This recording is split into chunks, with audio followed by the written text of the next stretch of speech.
an interesting day today, I'll tell you. So last night on our show, I took a senator from Louisiana, Bill Cassidy. I took him to task for promising to my face that he would oppose any health care plan that allowed insurance companies to turn people with pre-existing conditions away, and any health care plan that had an annual or lifetime cap on how much they would pay out for medical care. He said anything he supported would have to pass what he named the Jimmy Kimmel test, which was fine. It was good, but unfortunately and puzzlingly, he proposed a bill that would allow states to do all the things he said he would not let them do. He made a total about-face, which means he either doesn't understand his own bill or he lied to me. It's as simple as that. So today, it was a bad morning for Senator Cassidy. He and his co-sponsor, Lindsey Graham, spent the morning defending the indefensible. This morning, the senator sat for an interview with Chris Cuomo of CNN and pulled the all comedians are dummies card. There's a new Jimmy Kimmel test for you. It's called a lie detector test. You're welcome to stop by the studio and take it anytime. Harsh words, not apparently in jest. And joining us now is Senator Bill Cassidy. What is your response, Senator? I'm sorry he does not understand. Oh, I get it. I don't understand because I'm a talk show host, right? Well, and then help me out. Which part don't I understand? Is it the part where you cut $243 billion from federal health care assistance?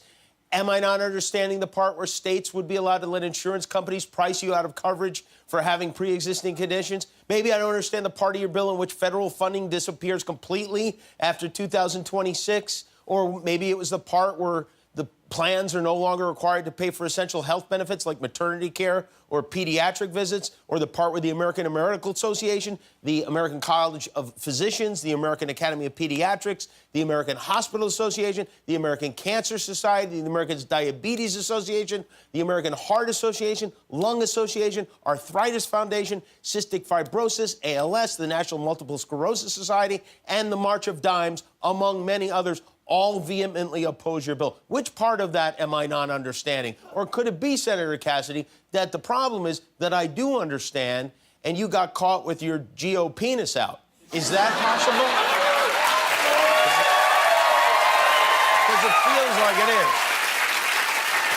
Now, look, I don't want to turn this into a Kanye and Taylor Swift type situation, but when Senator Cassidy was on my show in May, he told me he believed that every American family, regardless of income, should be able to get quality health care, and I believed he was sincere. Sadly, the bill he unveiled last week with Senator Lindsey Graham indicates that he was not sincere. It is, by many accounts, the worst health care bill yet. I have a clip that I hope will make what happened with Senator Cassidy easier to understand. This is from last night's Yankees game. So Senator Cassidy, he made a pitch that looked to be pretty good at first, but then it took a dangerous turn and hit us right in the nuts. That's what happened. You see? So,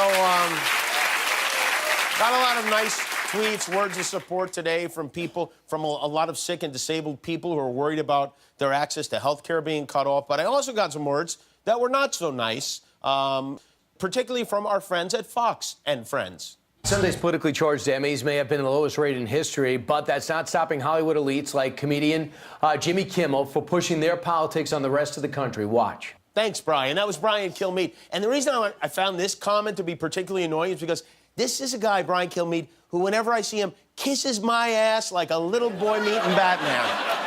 Oh, he's such a fan. I think he's been to the show. He follows me on Twitter. He asked me to write a blurb for his book, which I did. He calls my agent looking for projects. He's dying to be a member of the Hollywood elite. The only reason he's not a member of the Hollywood elite is because nobody will hire him to be one.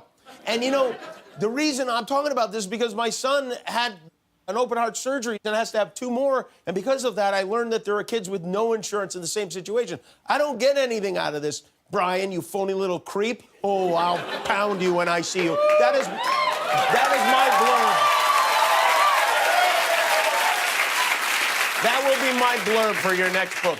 Brian Kilmeade is a phony little creep. That's right. This is another good one. Guess who else weighed in with his opinion of me? Governor Christie, you come down on the Jimmy Kimmel side of the Cassidy-Kimmel don't say that. smackdown. No. But you're opposed to the bill. No. I don't come down the Jimmy Kimmel side, Well, but I'm not in favor of the bill. Is to provide health care for people with pre-existing conditions. Listen, I'm not going to get into Jimmy Kimmel. He's not a serious person. I'm not as serious. I never got my head stuck in a bucket of fried chicken. Okay? Say, I'm not a serious person. Actually, you know what? In this case, Christie is allowed to make fun of me. From him, I deserve it. And to be completely honest, I did once get my head stuck in a bucket of fried chicken. I also got a scolding today from Senator Lindsey Graham, who's the co-sponsor of this terrible new health care bill. Senator Graham told reporters that what I said last night was garbage. He lashed out at me for not calling Senator Cassidy before I went on the air, I guess to give him a chance to lie to me again over the telephone. But I'm not going to attack Lindsey Graham for two reasons. Number one, he's one of the few Republicans who stands up to Donald Trump. And number two, Lindsey Graham happens to look a lot like my grandma Jane, who is now deceased. So I have a soft spot for him. I love you, Grandma Lindsay. I don't care what you say. Meanwhile, President Trump is desperate to do away with Obamacare. He's mad at Rand Paul for going against it. Today, he tweeted, "Rand Paul is a friend of mine, but he is such a negative force when it comes to fixing health care. Graham-Cassidy bill is great, ends Obamacare." That's all he cares about, it ends, because there's no way President Trump read this bill that he says is great. He just wants to get rid of it because Obama's name is on it. The Democrats should just rename it Ivanka Care. Guaranteed he gets on board. Can you imagine Donald Trump actually sitting down to read a health care bill? It's like trying to imagine a dog doing your taxes. It just doesn't compute, you know? But I don't necessarily blame him.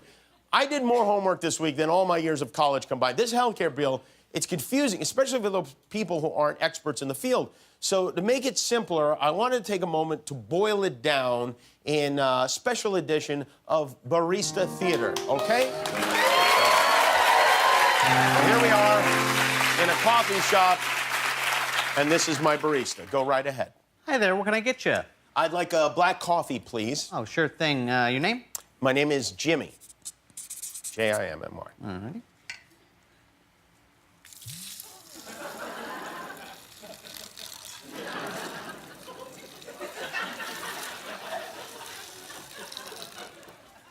There you go, that'll be $3.50. Well, what are you doing? What was that? You asked for a black coffee. Yeah, but it's all over the table. Oh, sir, I'm sorry you don't understand. I provided you with coffee. Now it's up to the individual cup to decide whether you get it or not. What the hell are you talking about? A cup is a cup. Is it, though? We believe each cup is capable of making its own decision on whether to hold coffee or not. But your job is to serve coffee. Shouldn't I for sure be able to drink it? Oh, no, I'm sorry, no. Putting bottoms on all the cups would be too expensive. So anyway, that'll be $3.50. Timmy. Well, I'm not paying it. It's Jimmy, by the way, and this is exhausting. I want no part of this at all. You're exhausted? Yes. That's a pre-existing condition. Your new total is $387.50.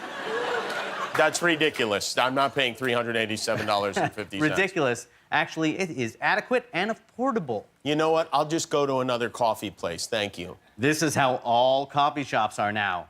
If you want your coffee in a cup, go to Canada. Fine. You know what? Their president is cuter anyway. And scene. There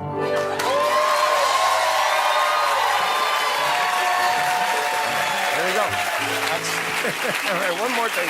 And then we will move on from this, I promise. At the end of my monologue last night, I encouraged people who care about the subject to call their senators to let them know they care. I even gave out a phone number. Now, this video of the monologue has millions and millions of views. It was all over the news. A lot of people have seen it and shared it. But the New York Times today contacted the office of Susan Collins, who's one of the key senators on this, and they claimed at her office that the call volume she got is the same as usual. Now, if that is true, this is why things like this keep happening, because we don't do anything about them. So please stop texting for 5 seconds and make a phone call, especially call these senators. These are their numbers right there on the screen. If you live in one of these states, Call them. It really does make a difference. And who knows, maybe you'll meet somebody over the phone and fall in love. You don't know what's going to happen, all right? Okay. Hi, I'm Jimmy Kimmel. If you enjoyed the video, hit subscribe. And if you don't click subscribe, this invisible hamster will die.